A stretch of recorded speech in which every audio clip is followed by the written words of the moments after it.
নমস্কাৰ স্বাগতম জনাইছো ইয়া হল লাইভ আৱাৰ আৰু ষ্টুডিঅত মই প্ৰাঞ্চল প্ৰতিম হাজৰিকা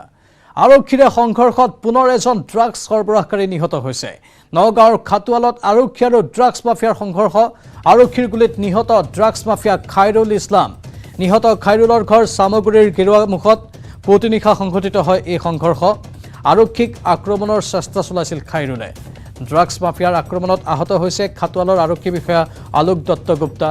গুলিবিদ্ধ হৈছে খাতুৱাল থানাৰ গাড়ী চালক উৎপল বৰুৱা সম্প্ৰতি দুয়োকে চিকিৎসা প্ৰদান কৰি থকা হৈছে নগাঁও অসামৰিক চিকিৎসালয়ত গুলিবিদ্ধ গাড়ী চালকজন সংকটমুক্ত বুলি জানিব পৰা গৈছে খাতুৱাল থানাৰ আৰক্ষী বিষয়াগৰাকীক তৰুৱালেৰে আক্ৰমণ চলাইছিল বুলি জানিব পৰা গৈছে ড্ৰাগছৰ বিৰুদ্ধে ৰাজ্যত পূৰ্ণগতিত অভিযান চলি আছে তাৰ মাজতে আন এক ভয়ংকৰ সংঘৰ্ষৰ খবৰ আমি জনাইছো আমাৰ এটা সিক্ৰেট ইনফৰমেশ্যন আছিলে যে খাইৰুল ইছলাম নামৰ তাৰ ভায়াক বুলবুল ৰিচেণ্টলি ড্ৰাগছৰ হেৰিত মানে জেল খাটি ওলাইছে সি আকৌ মানে ড্ৰাগছ মানে হেৰি কৰি আছে পেডেল কৰি আছে বিক্ৰী কৰি আছে তাৰপিছত তাৰ ভাই যিটো খাইৰুল ইছলাম সি বিভিন্ন অনৈতিক কামত জড়িত হৈ আছে ডকাইতি চুৰ এলা আৰু তাক মানে তাৰে স্থানীয় ৰাইজে পুনৰ অতিষ্ঠ হৈ গৈছে সি অলপ হেল্ডি আৰু ষ্ট্ৰং আমাৰ কালি ইনফৰমেশ্যন মতে আমি তাক মানে কৰাক্ত কৰাৰ কাৰণে আমি গৈছিলোঁ আমাৰ এজন 6জনীয়া টীম এটা আমি গৈছিলোঁ ইয়াৰ পিছত গৈ পেলাই চিপকৈ অলপ বৰষুণ দি আছিলে চাওঁ এটা ৰুমৰ ভিতৰত চাৰিজন মানে আমি 4জনমান হ'ব বহি কিবা এটা কৰি আছিলে মষ্টলি ড্ৰাগছৰ সেইবিলাক কণ্টেইনাৰবিলাক বনাই আছিলে নেকি তাৰপিছত মই এনেকৈ চাৰিওফালেদি কৰ্ডন কৰি পেলাই মই দৰ্জা দি লাহেকৈ খুলি মানে সোমাই গৈ মই কৈছোঁ এই খাইৰুল তই লৰচৰ নকৰিবি কিন্তু দিগদাৰ আছে সি কি কৰিলে লগে লগে উল্টা খাই পেলাই মোক জাটকা এটা মাৰি দিলে ইয়াত জাটকা মাৰি দিয়াৰ লগে লগে মই পৰি গ'লোঁ সেইটো চাইডত লগে সি কি কৰিলে খুকুৰি এটা ডাঙৰ এটা খুকুৰি লৈ পেলাই মোক মানে ডিঙিত মাৰিব গ'ল পিছফালেদি আহি আমাৰ যে মোৰ পাইলট সি গবা মাৰি ধৰিলে তাৰপিছত বাকীবিলাক পিছত আহিলে সি খুকুৰি দি যেতিয়া মাৰিব গ'লে মোৰ ইয়াত লাগি গ'ল হাতত কোপ দি দিলে তেতিয়া মই ছাৰ্ভিচ পিষ্টল দি পেলাই উপায় নাই ইয়াত শ্বুট কৰিছোঁ আৰক্ষীৰ মুখেৰে আমি শুনা পালোঁ এই সমগ্ৰ ঘটনাৰ ভয়ংকৰ বিৱৰণী কেনেধৰণৰ পৰিস্থিতিৰ তাত উদ্ভৱ হৈছিল আমাৰ সাংবাদিক নীলোৎপল বৰা পুনৰ পোনপটীয়া সম্প্ৰচাৰত আছে যিহেতু এই সন্দৰ্ভত আমি পৰাই বিশেষ সম্প্ৰচাৰ অব্যাহত ৰাখিছোঁ নীলোৎপল আকৌ এবাৰ আপোনাৰ কাষলৈ গৈছোঁ মুঠতে জোৰদাৰ হৈ পৰিছে আৰক্ষীৰ অভিযান এতিয়া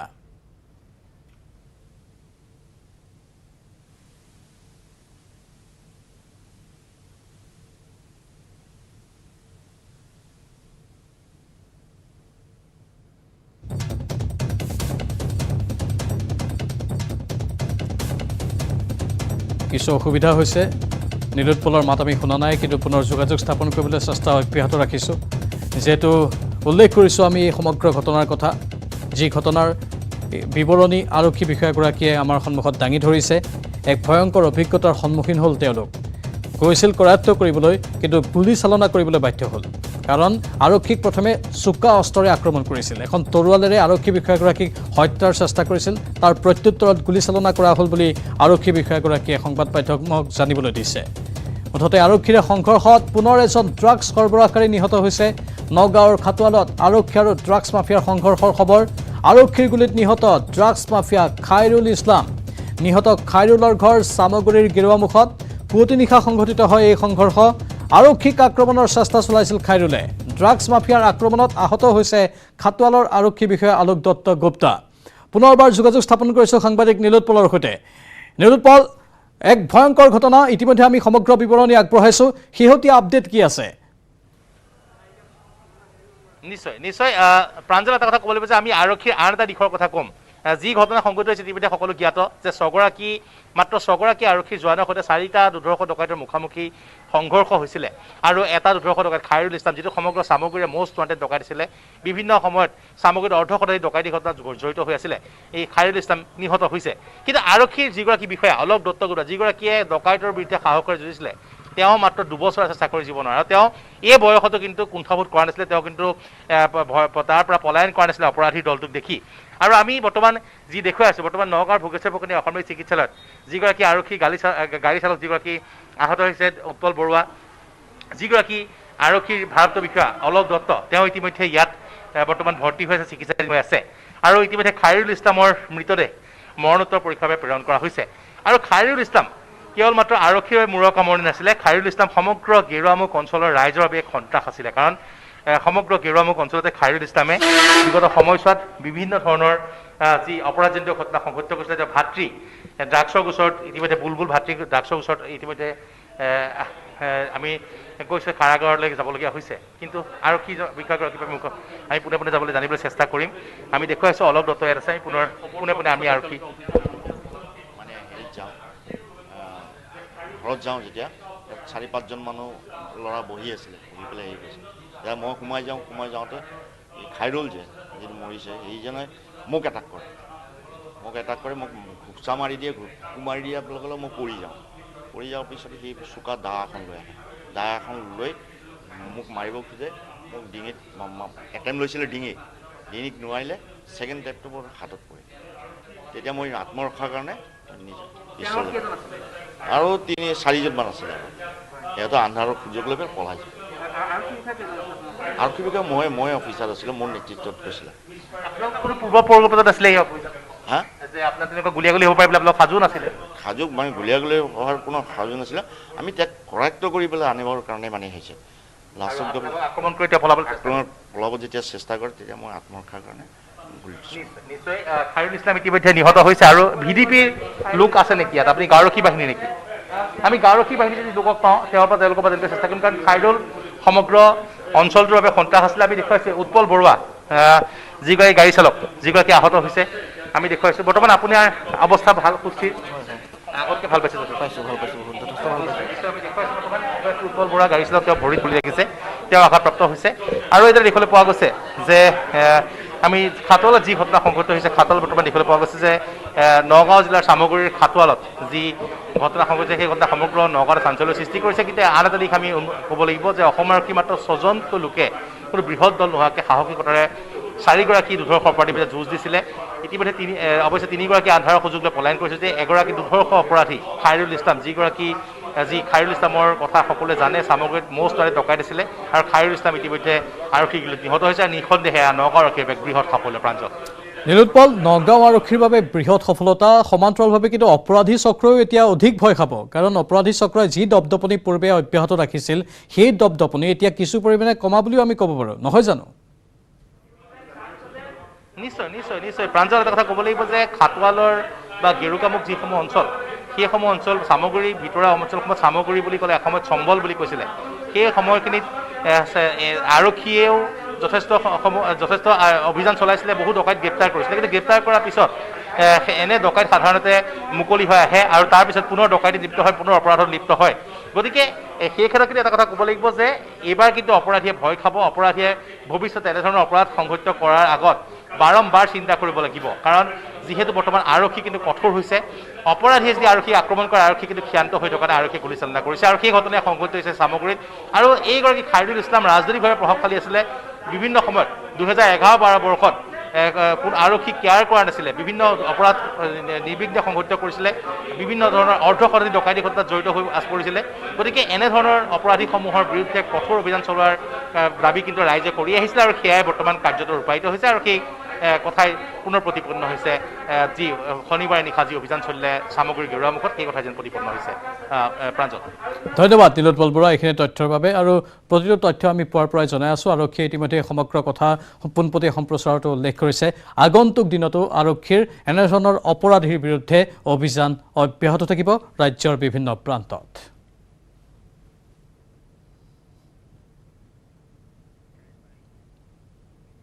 হুজাইত মাছনিশা সংঘটিত হয় এক ভয়ংকৰ অগ্নিকাণ্ডৰ ঘটনা পুৰণি বজাৰৰ সাৰাউগী টেক্সটাইল কাপোৰ দোকানত সংঘটিত হয় এই অগ্নিকাণ্ড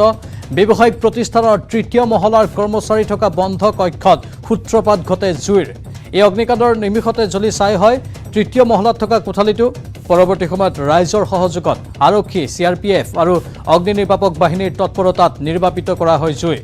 উল্লেখযোগ্য যে শ্বৰ্ট চাৰ্কিটৰ ফলত জোৰ সূত্ৰপাত হোৱা অগ্নিকাণ্ডত ব্যৱসায়িক প্ৰতিষ্ঠানটোৰ কিমান টকাৰ ক্ষয়ক্ষতি হৈছে সেয়া এতিয়াও নিশ্চিত কৰিব পৰা হোৱা নাই যদিও কেইবা লক্ষাধিক টকাৰ আচবাব পত্ৰ আৰু দোকানৰ কাপোৰ জ্বলাৰ সন্দেহ কৰা হৈছে এই ভয়াবহ অগ্নিকাণ্ড নিৰ্বাপনত অগ্নি নিৰ্বাপক বাহিনীৰ 5খন গাড়ীয়ে অহৰহ চেষ্টা চলাই জুই নিয়ন্ত্ৰণ কৰাত ব্যৱসায়িক প্ৰতিষ্ঠান সম্পূৰ্ণ ভস্মীভূত হোৱাৰ পৰা প্ৰথমপি ৰক্ষা পৰে চালিটো জুই লাগে সেইমতে আমি লগে লগে ফায়াৰ ব্ৰিগেডত খবৰ দিওঁ আৰু ফায়াৰ ব্ৰিগেড আহি পেলাই জুই কণ্ট্ৰল কৰে স্যাৰ এইটো ঘৰ নে কিবা ব্যৱসায় পথ এইটো আপোনাৰ তিনতলাৰ ওপৰত এটা মানে চালি আছিল তাত মানুহ থাকে ভাত চাত বনাই খায় আৰু তাত থকা মেলা কৰে তাতে জুই লাগিছিলে কোনো ব্যক্তি কোনো ধৰণৰ ক্ষতি হৈছেনে বেলেগতো মানে কাপোৰ চাপোৰ এইবিলাক বস্ত্ৰৰ কোনো ক্ষতি হোৱা নাই দোকানৰ ওপৰৰ খালি সেই হেৰিখিনি ক্ষতি হৈছে ইউটেনচিলখিনি যিখিনি আছে সেইখিনি ক্ষতি হৈছে কিবা গম পাইছে নেকি স্যাৰ কেনেদৰে জুইটো শ্বৰ্ট চাৰ্কিটৰ ফলত হোৱা বুলি কৈছে কালি ভাৰতত উপস্থিত হ'ব অসম কন্যা লাভলীনা বৰগোহাঁই লাভলীনাক আদৰিবলৈ সাজু হৈছে এতিয়া দেশবাসী শনিবাৰে এথলীট নীৰজ চোপ্ৰাই সোণৰ পদক গ্ৰহণ কৰাৰ লগতে বক্সাৰ লাভলীনা বৰগোহাঁই ব্ৰঞ্জৰ পদক আনুষ্ঠানিকভাৱে গ্ৰহণ কৰে আজি অলিম্পিকৰ সামৰণি সমাৰোহত মাৰ্চ পাছত অংশ ল'ব অসম কন্যাগৰাকীয়ে 9 আগষ্টৰ পুৱা টকিঅ'ৰ পৰা নতুন দিল্লীলৈ ৰাওনা হ'ব লাভলীনা 9 আগষ্টৰ দুপৰীয়া ভাগত দিল্লীত উপস্থিত হ'ব লাভলীনা 10 আগষ্টত নতুন দিল্লীত এক সংবাদমেলত অংশ ল'ব টকিঅ' অলিম্পিকত ইতিহাস ৰচয়িতা লাভলীনা বৰগোহাঁই 11 আগষ্টত প্ৰধানমন্ত্ৰী নৰেন্দ্ৰ মোদীক সাক্ষাৎ কৰাৰ সম্ভাৱনা আছে তাৰপিছত 11 বা 12 আগষ্টত অসমলৈ আহিব লাভলীনা বৰগোহাঁই ব্ৰঞ্জ পদক জয়ী লাভলীনাক বৰঝাৰ বিমানবন্দৰত ৰঙা দলিচা পাৰি আদৰিবলৈ সাজু হৈছে ৰাজ্য চৰকাৰ লাভলীনাক আদৰিবৰ বাবে সকলো প্ৰস্তুতি ইতিমধ্যে সম্পূৰ্ণ হৈছে অধীৰ আগ্ৰহেৰে দেশ তথা অসমবাসী অপেক্ষা কৰি আছে লাভলীনাৰ আগমনৰ বাবে আমি ইতিমধ্যে আপোনালোকক জনাইছোঁ শনিবাৰে এথলীট নীৰজ চোপ্ৰাই সোণৰ পদক গ্ৰহণ কৰাৰ লগতে বক্সাৰ লাভলীনা বৰগোহাঁইও আনুষ্ঠানিকভাৱে ব্ৰঞ্জৰ পদক গ্ৰহণ কৰিছে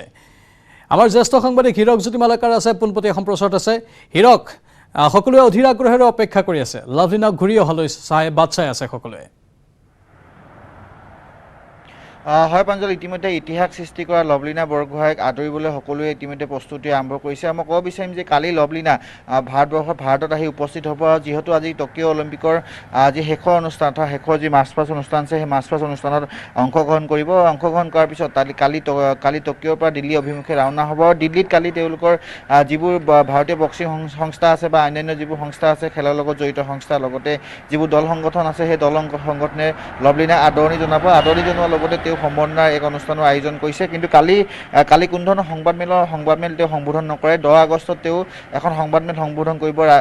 নতুন দিল্লীত যিহেতু তেওঁ টকিঅ' থকা অৱস্থাত বিভিন্ন লোকে সাক্ষাৎকাৰ গ্ৰহণ কৰিছিল কিন্তু ৰাজহুৱাভাৱে বা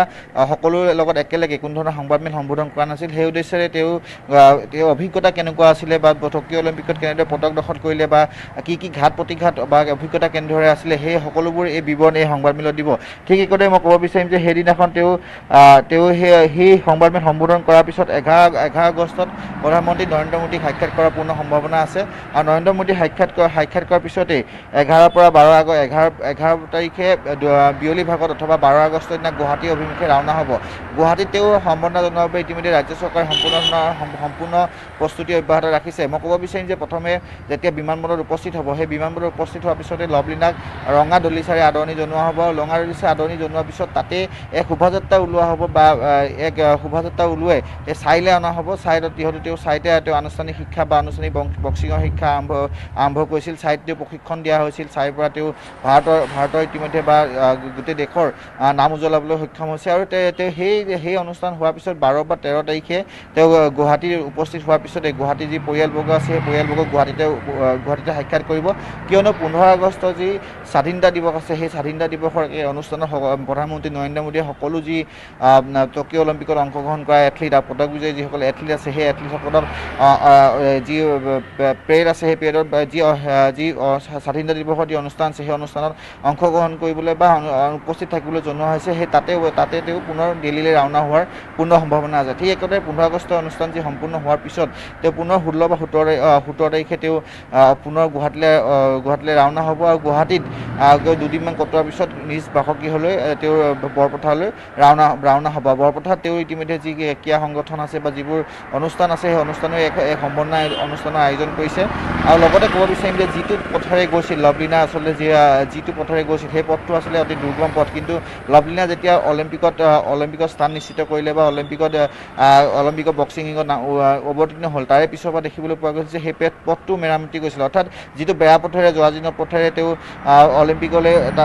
বুলি ওলাই গৈছিল, কিন্তু সেই পথেৰে যেতিয়া পদকজয়ী হৈ আহিব সেই পথেৰে কিন্তু এটা সুন্দৰ পথেৰে তেওঁ যাত্ৰা হ'ব। আৰু মই ক'ব বিচাৰিম যে এই অনুষ্ঠানসমূহৰ মাজতে ৰাজ্য চৰকাৰে এক অনুষ্ঠানৰ আয়োজন কৰিব। সেই অনুষ্ঠান হয়তো 15 আগষ্টৰ পিছত হোৱাৰ সম্ভাৱনা আছে। সেয়া হৈছে ৰাজহুৱা অনুষ্ঠান। তাত লভলীনাক সম্বৰ্ধনা জনোৱা হ'ব, কিয়নো লভলীনা ইতিমধ্যে ৰাজ্য চৰকাৰে ক্ৰীড়া বিভাগে 50 লাখ টকা ঘোষণা কৰিছে, কিন্তু ইয়াৰ পিছতো যিবোৰ অনুষ্ঠান হ'ব তাতো হয়তো পুৰস্কাৰ ঘোষণা কৰাৰ সম্ভাৱনা আছে। মুঠৰ ওপৰত সকলো প্ৰস্তুতি সম্পূৰ্ণ, লভলীনাক আদৰিবৰ বাবে সকলো প্ৰস্তুতি সম্পূৰ্ণ। অধিক আগ্ৰহে ভাৰতবাসী বাট চাই আছে যে কেতিয়া লভলীনা ঘৰলৈ উভতি আহিব। আৰু ইতিমধ্যে সেই একেটা দিনতে লভলীনাৰ লগতে একেটা দিনতে কাইলৈ নীৰজ চোপ্ৰা, ইতিমধ্যে সোণৰ পদক বিজয়ী নীৰজ চোপ্ৰা আহিব বুলি জানিব পৰা গৈছে। টকিঅ'ৰ পৰা তেওঁলোকে পুৱাৰ ভাগত ৰাওনা হ'ব দিল্লী অভিমুখে, আৰু দিল্লীত তেওঁলোকক বিপুলভাৱে আদৰণি জনোৱা হ'ব। ধন্যবাদ জনাইছোঁ হীৰকজ্যোতি মালাকাৰ। দিল্লীত তেওঁলোকক বিপুল আদৰণি জনোৱা হ'ব, এইখিনি কথা উল্লেখ কৰা হৈছে। আৰু সঁচাকৈ আমাৰ বাবে গৌৰৱৰ এক ক্ষণ। আৰু লভলীনাক লৈ এতিয়া সকলো গৌৰৱান্বিত হৈ পৰিছে। কেৱল লভলীনাই নহয়, ভাৰতৰ হৈ যিসকলে পদক অৰ্জন কৰিছে প্ৰত্যেকগৰাকী এথলীটক লৈ ভাৰতবাসী আজি গৌৰৱান্বিত। আগন্তুক দিনত ভাৰতে আৰু উন্নত প্ৰদৰ্শন আগবঢ়াবলৈ সক্ষম হ'ব বুলি সকলো আশাবাদী হৈ আছে। আৰু আত্মবিশ্বাস বৃদ্ধি কৰিছে প্ৰতিগৰাকী যুৱ খেলুৱৈৰ এইসকল এথলীটে, যিসকলে পদক অৰ্জন কৰি আহিছে। আগন্তুক দিনত তেওঁলোক প্ৰেৰণাৰ উৎস হৈ থাকিব আমাৰ ভাৰতবৰ্ষৰ বা অসমৰ যুৱ খেলুৱৈসকলৰ বাবে।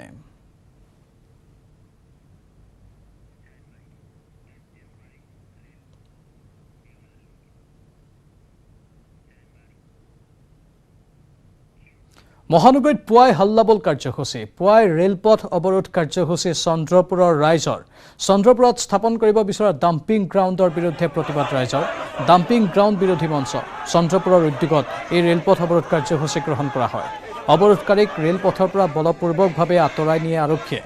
বিগত প্ৰায় 43 দিন ধৰি চন্দ্ৰপুৰবাসীয়ে গুৱাহাটী পৌৰ নিগমে চন্দ্ৰপুৰত স্থাপন কৰিব বিচৰা ডাম্পিং গ্ৰাউণ্ডৰ বিৰুদ্ধে ধাৰাবাহিকভাৱে অব্যাহত ৰাখিছিল এই প্ৰতিবাদ। গণতান্ত্ৰিক প্ৰতিবাদক গুৰুত্ব প্ৰদান নকৰাত এনেদৰে ৰেলপথ অৱৰোধৰ দৰে চৰম কাৰ্যসূচী ৰূপায়ণ কৰিবলগীয়া হয় চন্দ্ৰপুৰৰ ৰাইজে।